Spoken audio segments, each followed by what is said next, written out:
नमस्कार दर्शक बंधु आपको स्वागत करुच्ची आज नुआ वीडियो को। तो चलतु जाना राज्य सरकार ए नुआ आईन आनी ना कौन ना पैन कार्ड जो मानकर ना से पैन कार्ड आपको बाध्यतामूलक करने पड़े। जदि आप 18 वर्ष अधिक अच्छी ताल आप पैन कार्ड तुरंत आप बाहर करूँ किपर बाहर करेंगे सब डिटेल्स जानी आम यही वीडियो माध्यम। तो चलते आउ डेरी नक वीडियो को स्टार्ट करवा।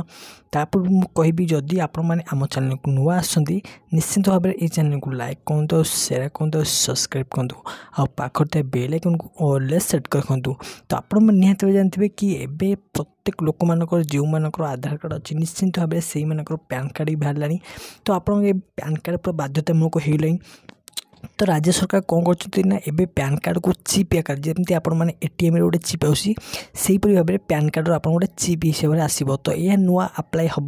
तो किपर आप अप्लाई करेंगे सब डिटेल्स मो डिस्क्रिप्शन लिंक देती से लिंक आप क्लिक कर सब जानीपर। तो चलते आज वीडियो आपको किपर लगे कमेंट सेक्शन निश्चित भाव जनइबे। रोची जय जगन्नाथ।